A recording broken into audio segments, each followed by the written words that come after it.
All right. So, thinking a little bit more pedagogically here, I was wondering how you felt about the different schools of thought surrounding this piece, and then the massive differences that we see in higher and reputable performances. Mm, okay. I don't know. I would say, and once again, this may be my opinion.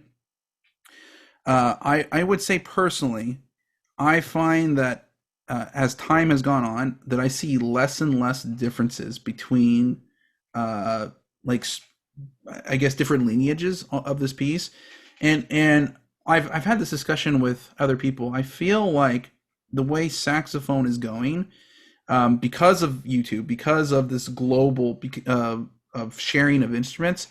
I would say 30 years ago, you could tell right away, oh, that's a Synta student. Oh, that's a Rousseau student. That's a Hemke student.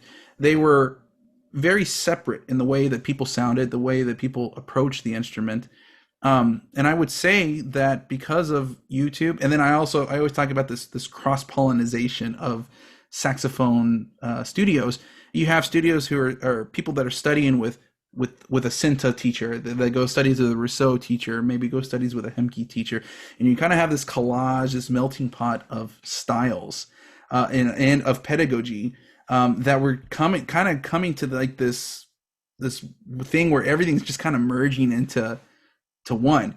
I don't know if that's good or bad. I mean, this is up for debate, but I would say, it's trickier nowadays to see what style or what school of thought plays this better or whatever. It's really really difficult, for me, to discern and differentiate between the styles. So, I don't know. I think it's a hard question to answer for me personally. Maybe someone else who has a better ear than me can probably say something different. But, um, you know, I would just say I'm always looking for someone who can play this, who can be musical, who can play with good style and execute the altissimo to the best they can.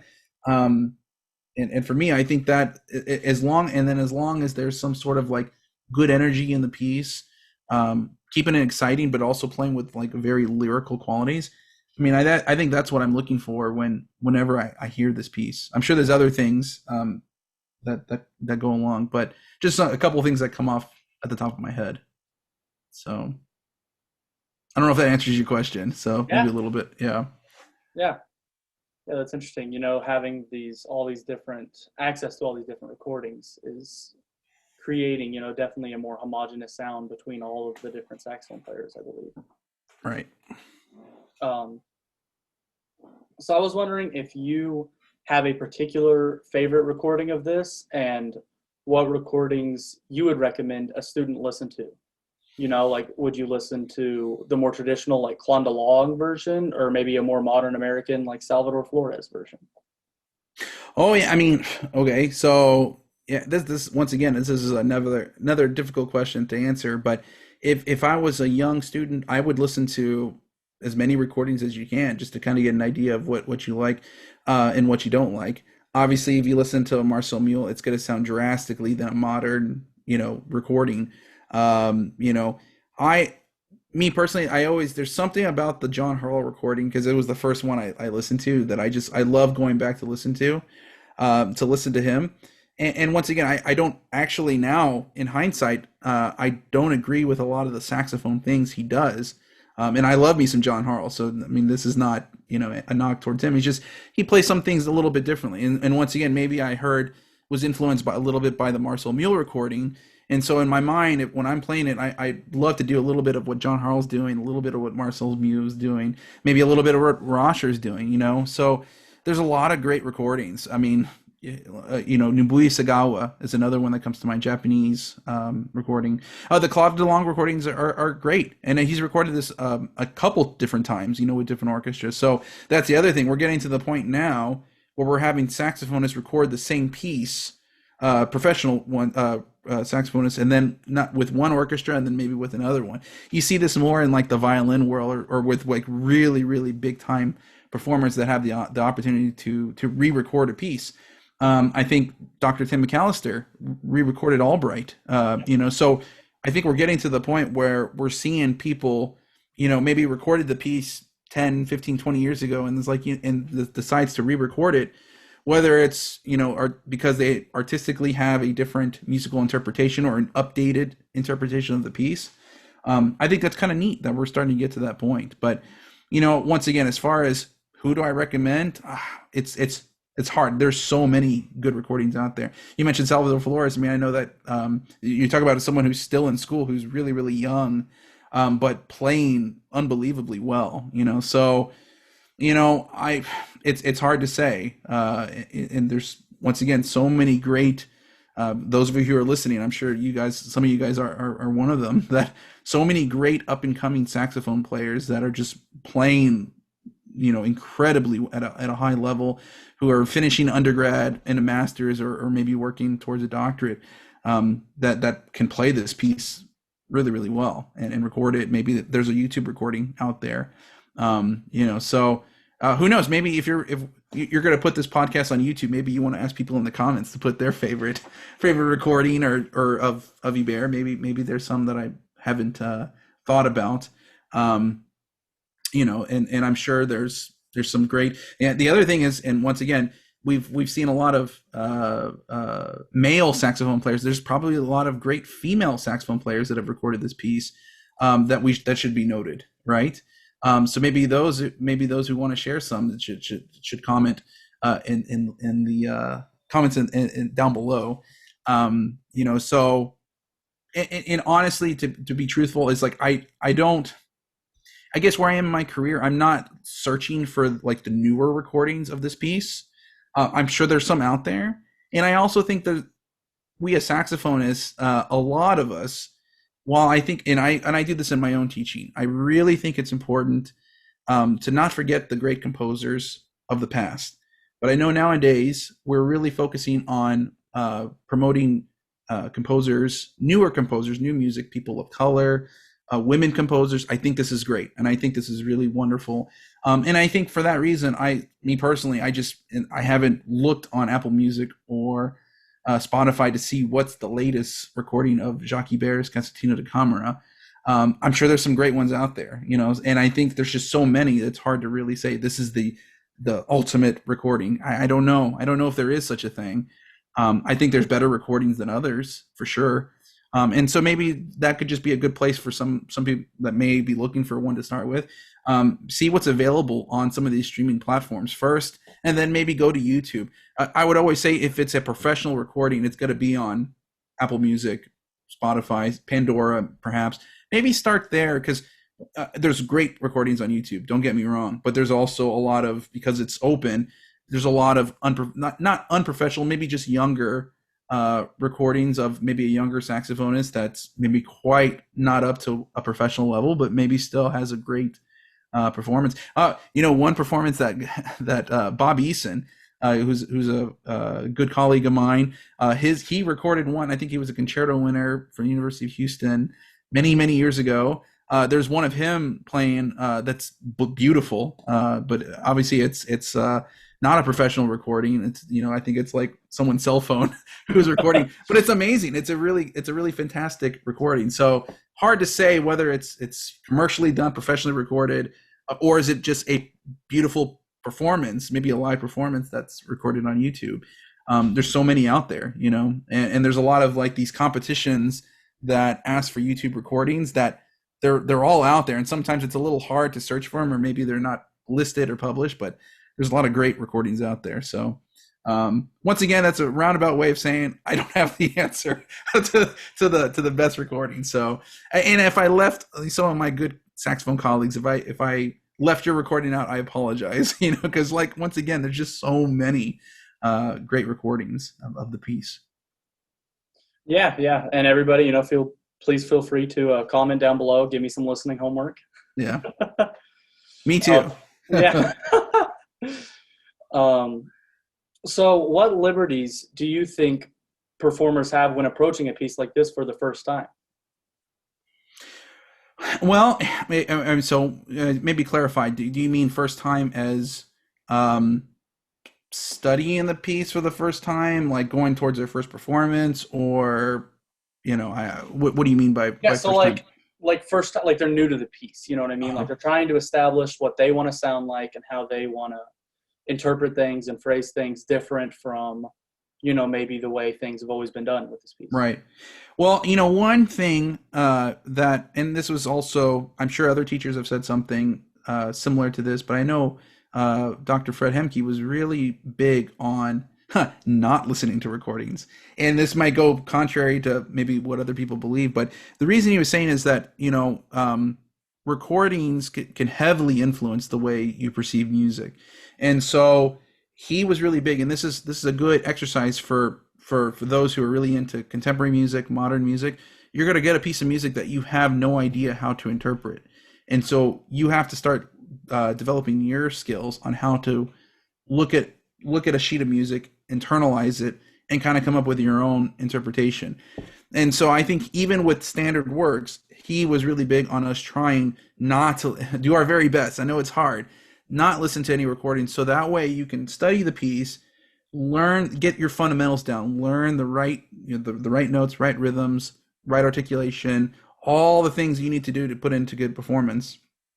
And then once you really you're to the point where you can actually perform yourself, then you can start going back and listening to other people's interpretations. See, like, oh yeah, I play it this way. I never thought about, maybe putting a little bit of tenuto on this note, a little bit of nuance here or there. I think that, that's the way I kind of would approach it, and I try to do with I never say, well, you go listen to the recording first, because I think that kind of well, cheats kind of the imaginative process, the just being able to, like I said, internalize music. I think that's an important skill that, and this also could be because the new age, everything wants to happen fast. We have internet that's blazing fast now. We can get things on demand. All of the streaming services we have, we want things now, now, now. We don't like to wait. So, I think that could also be a reason why people go to recordings, is they want to sound good right away. So they go right to a polished recording and see what they can do to emulate. And so I think there's both sides to it, whether you do listen to a recording early on, or maybe wait until you have some experience with the piece, before then you can start listening to recording. So it just kind of depends on where you're at in your point, and what do you need. For some people, they're not playing, once again, rhythmically accurate. Like, going to listen to a recording is not going to help. I think the most important thing is sitting down and practicing slow with the metronome, and doing all the good things that we should be doing, that your teacher should be working on the music with you, in order to kind of overcome some of these challenges. Because once again, if you can do all the nice pretty things from a recording, but if you're not playing it in time and you're not playing it in tune, it's not going to sound good. So once again, I don't know if that answers your question or not, but Yeah. yeah. So All right, so now I think it's time to get into the music a little bit more. So I'm going to go ahead and share my screen real quick. Um,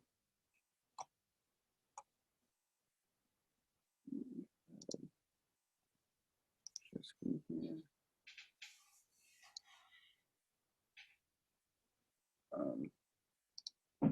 Pull up this. So I think the first question I have for you about mhm. this is going to be, um, just here in this very opening section, with these articulation patterns. I was wondering how you would navigate that, and sort of what exercises you might give your students to help with that. All right, so we're looking at the first line, like Yeah, like the first two yeah. lines right here. Me personally, I actually start off first tonguing everything. So, like, get away from actually getting into articulation right away. I actually will tongue all 16 notes, and actually tongue through all the ties. So, for instance, if I was gonna play like the first measure, I would tongue ta ta ti ta ta ta ta ta. So right away, I'm tonguing 4/8 note, or four. Sorry, I'm tonguing 8/16 notes within that first bar, and I'm subdividing and I'm making sure if you do it that way, you're going to play with absolute perfect rhythm because you're forced to by tonguing, filling out the space by tonguing all the eighth notes. I would actually do that first, and I think that I got that from one of my first teachers, Dr. Wiley, Karen Wiley. It's just go ahead and tongue everything. I know it's tedious, and for some people they like this is a waste of time. I promise you, it's not. But the other thing, you're exercising the tongue, and so you're working on for eventually getting to like the passages that have continuous staccato. By doing that exercise, you're actually exercising the tongue, kind of getting ready to the point that when you do have to do a passage that has all tonguing, you've exercised the tongue enough that you can help facilitate and help get you to the point where you can do that passage with ease. So once you get that, and once you got all the tonguing down and all the rhythms, then you can start slowly going into start adding the articulations back in. And as far as whatever, like what I do for the slurring, if you have, and this is what I teach and what I do, if you have like groupings of slur two to another groups of slur two, I just tongue them with like a normal, whatever your best articulation is. And once again, I a lot of times when I teach articulation, I actually teach the syllable D. And that kind of gives me the D is the front of the tongue and the E is kind of the back of the tongue. I know some people will say da, some people will use tu or ta or something like that. But for me personally, and for my students, I actually like using the syllable D. It kind of gives a very, very light articulation. So that way that when we're going through this at 126, your tongue is very light and supple and able to keep up with the tempo and be able to execute more of the articulation. And then actually, you're going back to kind of like troubleshooting some of these things. Sometimes, yeah, the tongue is important, but I actually go back and I find that if the articulation is not working, I go back and double check how is the saxophonist's airstream. Are they blowing with nice constant air? Because everyone knows that the air is what's going to propel the tongue. So we want to make sure that if you're not using good air, that's not, that's probably one thing that's keeping the tongue from articulating correctly and might be keeping you from doing the correct articulation here. So those would be kind of my first things I would do if I was starting on this piece or having a student start on this. And then the other thing is just, starting at a tempo that you can do everything. Don't try to do this at 100 or whatever. It's just too fast. Start really slow. You want to give yourself enough time that to work on a piece that you have the opportunity to do this at half tempo. And if half tempo is too fast, maybe you got to go even slower than half tempo. There's nothing wrong with that. You just have to take your time with the piece, but give yourself deadlines and goals. Obviously, like if we know you got to play this in 2 weeks or 3 weeks, I mean that's not a lot of time, but you can spread out the goals and spread out the tempos within that time frame, so that by the end of 3 weeks you can get as close as you can to 126. So pacing your tempo will also help facilitate the execution of articulation. Yeah. Okay. We already talked about syncopations. So to kind of jump down here a little bit, I know we talked about this altissimo section here, yes, a little bit earlier, but a particular challenge with this is the fact that they're all tongued and they're all actually staccatoed. Right. So how would you, sort of navigate and work on it yourself? And what specific fingerings would you use for those two right there? I've played this 2 ways in my lifetime. I've actually played this 3 ways probably. And this may go to the, and for those of you, I love to think I'm an expert on this piece. I'm sure there's other teachers who are way more of an expert on this piece, but we do know that this is published by Ledoux. There are different publications, different editions, and revisions that have been done. And so I'm sure there's a dissertation out there who can go into more detail about this, but we do know that at some point, the articulation at the bottom, actually all of it was slurred until we got to like the last few notes. And then later editions actually put the slur back to the beginning of the line, and you're actually tonguing a lot more. So what's correct? I've played it both ways. I mean, I do kind of go with what's on the page, and if you're playing that edition that has staccatos, you play staccatos. If you have an edition that has maybe the slur, maybe you do what's there. And like I said, maybe someone has a definitive answer to that. But either way, as far as what fingerings I'm doing, it really depends on where you are in your altissimo studies. If you feel comfortable using front G sharp, or if you have to use kind of like the, I don't know, crunch G sharp, maybe they have a different name for it, but the G sharp finger that's 1, 3, 4, and side C is one I'd be doing. Some people will put down the C key to kind of help with tuning. It really just depends on which finger you're using. But I would say in general, those are kind of my two systems. If I'm going to use the G sharp with the 1, 3, 4 side C, then actually, me personally, I actually played the whole line all the way up to the high F sharp, just normal. So I'll play palm key D sharp, palm key E, palm key F sharp, and then from there I will actually go into 1, 3, 4 side C, and then depending on how you need to play your A, you can go to a 2, 3, 4, 5, 6. You can just go to a 2, 3 side B flat, or a 2, 3. I mean, there's so many different answers for the A. So really, it's the G sharp. The G sharp is the one that is the culprit, because if you're going to use the front G sharp, which is the front X key and side B flat, then if that's the case, I would not play the palm key F sharp. I'd probably come from a front F sharp, and so maybe at that point you're using a front E, front F sharp, and then flipping or lifting up to the front G sharp, and then flipping to a 2, 3A. So I would say those are probably the two biggest approaches, for that lick. So it's whether if you're going to use one G sharp fingering, you need to play the palm keys. If you're going to use the other G sharp fingering, then I would experiment using the front E, front F, and front F sharp, or some version of that.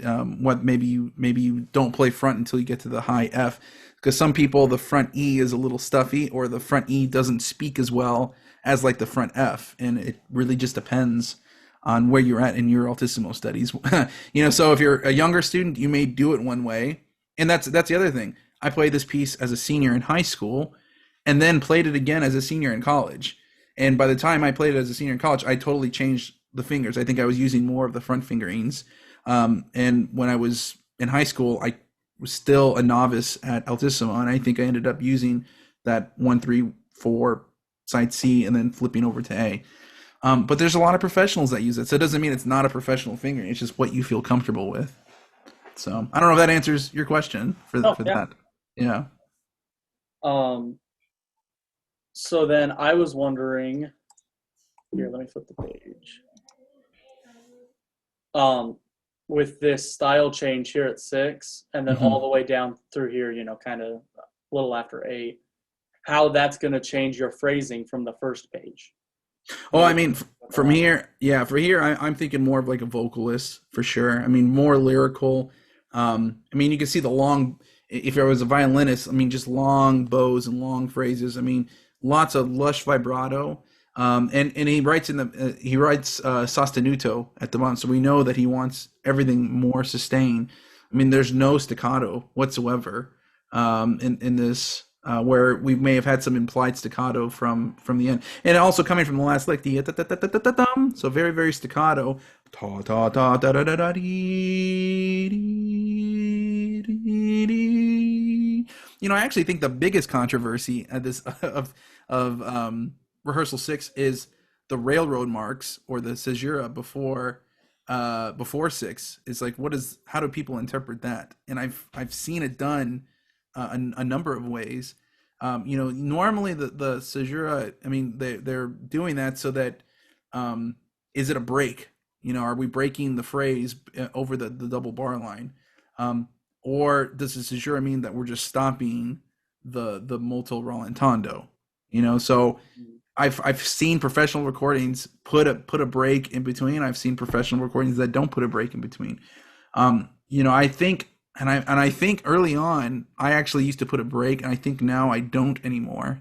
So it's kind of interesting how you interpret it, because, like I said, a lot of times you see those railroad checks, some people call it. It means just to stop, or like a GP. That's not exactly what we're looking for here. So that might be some food for thought, and maybe something to discuss with your saxophone teacher. How would you interpret those railroad tracks going there? But as far as style between six and kind of through rehearsal eight, just very very lyrical. Just playing out with your absolute best sound, and very soloistic with beautiful vibrato. Mhm.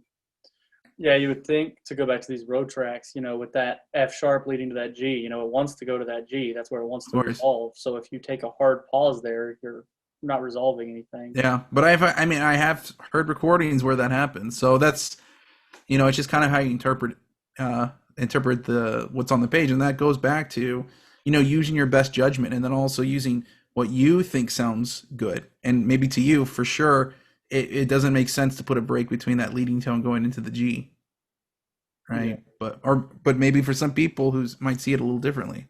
Mhm. I don't know, or hear it a little differently. Yeah. So, yeah, with this one right here, what different fingerings and stuff are you going to use with that particular run, since it is such a quick change? Yeah, and I kind of have. I think for the most part, I think most people are going to be do something kind of similar. It kind of depends. I think the first two notes are the ones that people might do differently. This goes back: are you using palm E or front E, give or take? And then the same thing with the G sharp, whether you're using like a long fingering, or you're going to use the X key in the side B flat. But then starting from like B, and now this could totally be. And once again, I'm not a Rosher student. I'm sure there's some people who are listening that are more of an expert on that. But you could do a long tube fingering for the B, and long tube fingerings for a lot of these notes. I mean, technically, you could play all these notes on like a low B, B flat, low C if you really wanted to. And there's not anything wrong to that approach. It's just a different approach.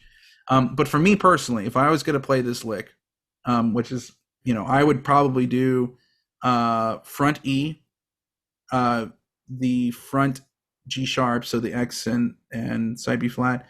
And then my B fingering I would use is just the C1 or the D palm key with the G key, so three.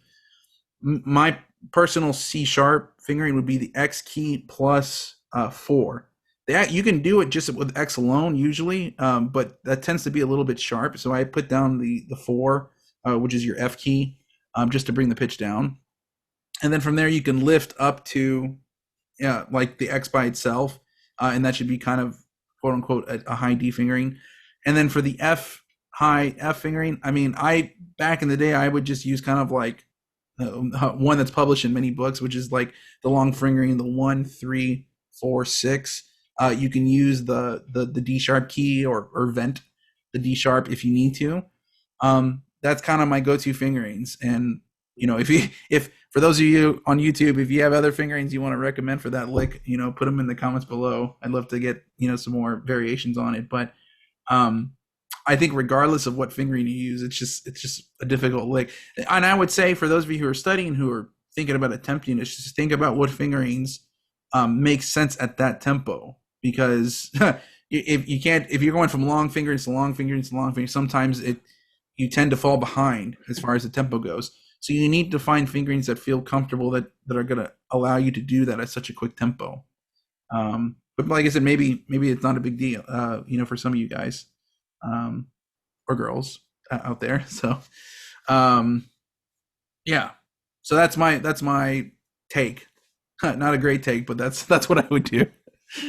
Yeah. Yeah, yeah, okay, cool. Um, So now I'm gonna kind of skip over just a little bit here to the second movement. Um, so this kind of second movement, I also feel that this section up through 28 is definitely kind of its own thing. Yes. And so how do you feel about phrasing here? Do you feel like it's similar to the slower section in the first movement, or do you feel like it's its own separate thing? Oh, that's interesting. Yeah. So you're relating the like 24 to like the slow part of the second page of the lyrical part of the first movement. Yeah, I think there's definitely some similarities in terms of that. But I think the biggest context clue we see here is this quasi recitativo at the beginning. And to me, that makes it sound, yeah, maybe kind of like it could be kind of a cadenza, but we know recitative as being an element from opera, right? So in opera, we have arias and we have recitatives. Arias are points in the opera where we stop for a second and to focus on an event, an emotion, whatever. But the plot is not going forward. We're kind of at a standstill. Recitative's purpose is meant to get through text, get through plot. So a lot of times it's actually telling a lot of the story, telling a lot of the dialogue, and it's kind of sung quickly.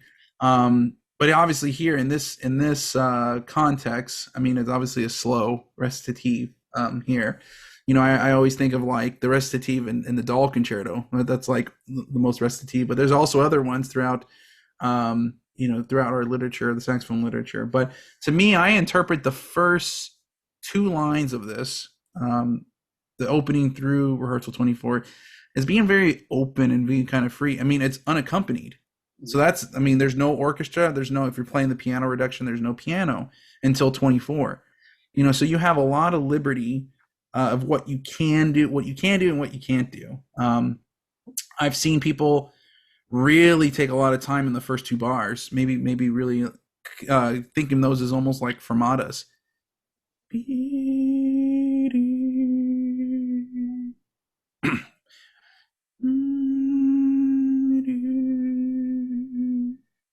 And then kind of get into start moving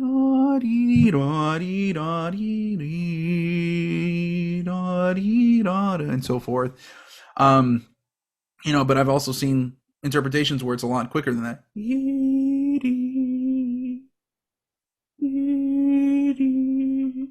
Not, I don't think there's either one is right or incorrect. It's just kind of how you interpret.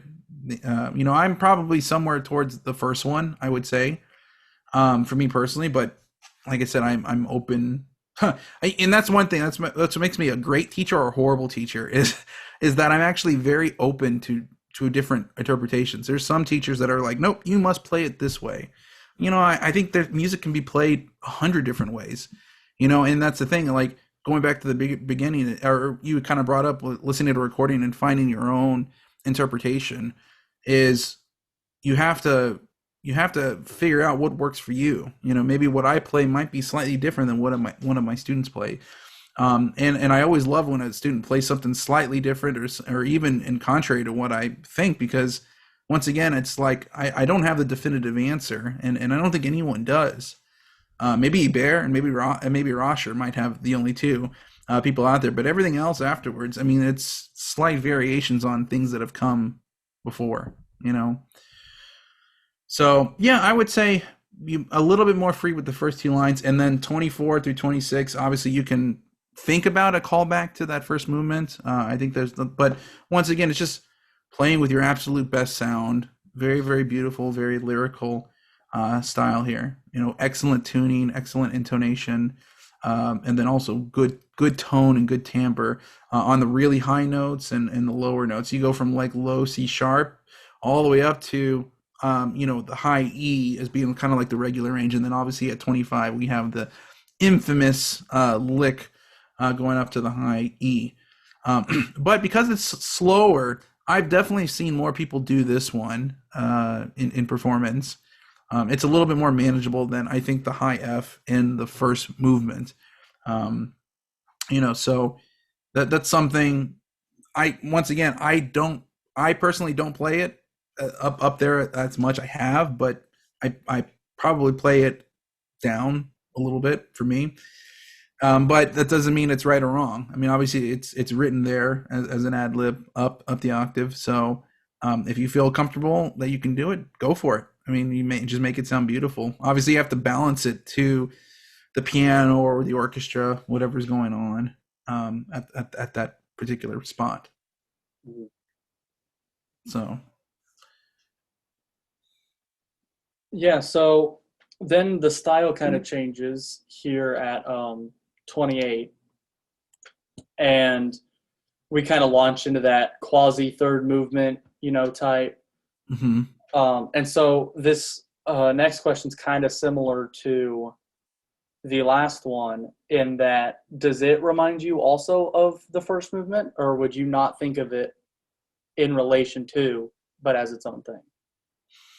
um, that's a good question.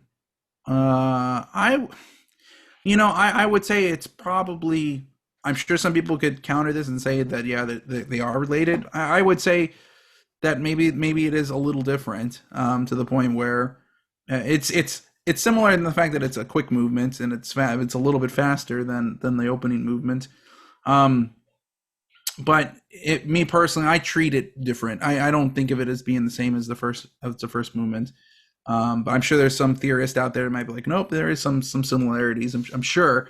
Um, but to me, I keep it, melodically and motifically different than the opening movement.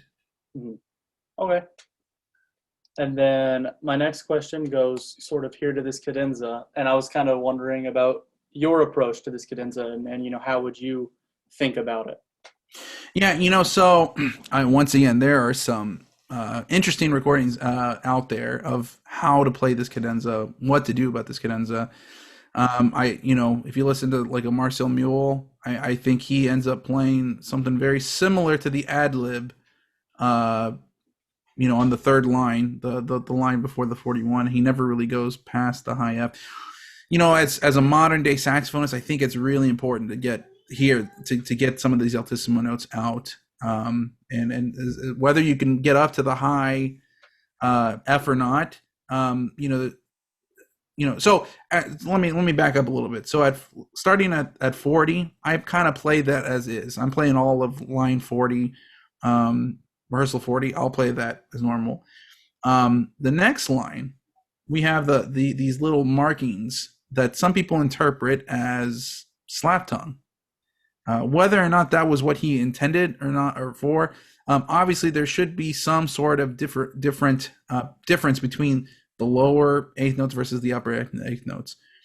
So I've heard people go do the slap tongue with the tita tita tita something like that. Maybe you don't feel comfortable slap tonguing, so maybe you do something a little bit different there. But having some sort of like conversation with the lower tessitura versus the higher register, there would I think would go great in how you interpret this piece. So then the next part you just play as written all down to the low B, and then this is where we have a lot of different opinions, different interpretations on what to do here. And what I've ultimately done and what I actually do for a lot of my students is I will kind of play a combination of, I actually do both. And so I end up playing the nines at the top, F,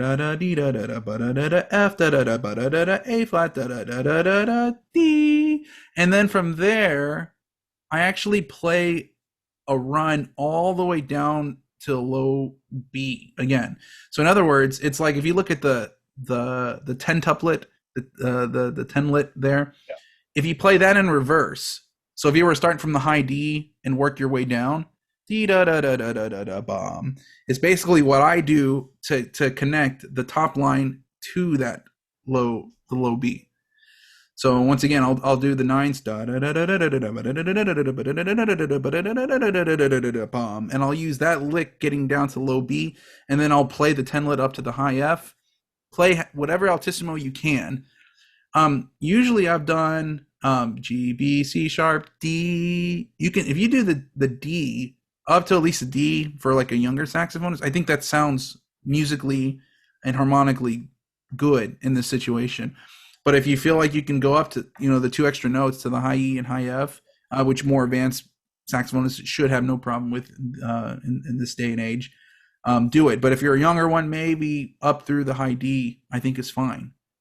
And then finish with what's written: B, G sharp, F sharp, D, C, and then back into the recap. That's how I do it. Once again, agree or disagree, and maybe some people have their own way of playing it. I can think of one particular recording in particular, maybe about the Branford Marsalis recording of this piece, which once again, whether you love it or hate it, I mean, there's no denying Branford's a great saxophone player and plays both sides of the horn really well. So maybe he was wanted to do a little bit extra and add a little bit of jazz elements in there and almost like an improv, which, like I said, when I was younger, maybe I thought was comical. And now that I'm older and, see both sides of the coin, I think there's I think that there's nothing wrong with that. It's his interpretation, whether you agree or disagree. To add more. I mean, if you think about it, and once again, if you want to go back into historical times, times of Mozart, time of Beethoven, even Bach probably, it was customary for performers to come up with their own cadenzas, so just because it's not written on the page doesn't mean it's incorrect. I mean, a cadenza, that's other instruments, they write their own cadenzas for many things.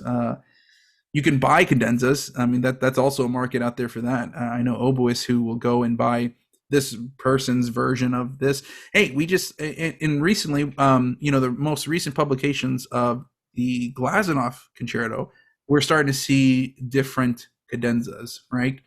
I saw Stephen Banks recently has one. And of course, and there you go. And then you have someone I haven't looked at it, but I'm sure that's a good one as well. So as time progresses, once again, we're starting to see our instruments starting to do a lot of the common practices of other instruments, where we're starting to, have particular cadenzas maybe done by a composer, done by a saxophone / composer. I think it's interesting times. And so if I was going to ever play Glazunov again, I'd have to consider using one of those. I think Christian Loba has written another cadenza for Glazunov as well. Very difficult thing. Fred Hemke wrote a cadenza. I think I don't know if I have that somewhere, but I think he actually did and performed it. I have a recording, a bootleg recording of that somewhere that he did around 2009. One of his quote unquote final recitals he gave, where he played the Glazunov with piano. He did his own cadenza there. So, I guess I do that as kind of a lesson for those who may snicker at certain recordings or certain interpretations. Don't knock it until you try it. But either way, he definitely did something to stick out from other people. So, which I think there's some validity to that. So. Oh yeah, well, I think that's about all I have. Do you have any final thoughts regarding this piece, or any other part of the piece you might find particularly difficult? No, I think we covered a lot in the time we've been together. Like I said, I think it's a wonderful piece. Lots of memories for me with this piece. I've done concerto competitions, other competitions with it. I think it's still a great piece. But once again, you're not. And for those, maybe it's not good or bad. You may not hear this played as much out of undergrad or out of people who are still in school. You're not going to see a ton of professionals play this unless they're playing it with an orchestra. So if I ever get called to play this with an orchestra, of course I'll play it. But I don't know if I'll ever program this again. And it has nothing to do with the merit of this piece. It has to do with, there's just so many newer works that are being written and so many other things that other interests I have time. So, I once again, if I was ever going to play it again, I mean, I'm sure it'd be no problem to come back to it. But the question is if and when I will play. I don't know, but hopefully some of you guys have got some ideas, and hopefully maybe you guys can find a way to program this on your next, student recital or professional recital. I still think there's a lot of, wonderful qualities, and it, even though it's almost 100 years old now, this piece, another couple more years, um, I still think it holds up very well as far as compared to today's literature. Yeah, of course, it has like neoclassical style elements in there, but once again, I think a lot of people who attend orchestral concerts can really appreciate this piece. And I think just because it's so relatable to non-saxophone instruments. And so, yeah, I think it's a wonderful piece, and hopefully everyone should study it. If you haven't studied it, I mean, definitely put it on your to-do list that you should at least study it with your teacher and get a good performance out of it, whether it's in a studio class or a master class or something of that nature. So, but yeah, but I appreciate you having me on, and I hope wish the best for this podcast and this this format you're doing. I think this is a wonderful idea, and I hope I wish you the best on your success with future episodes. Oh, thank you.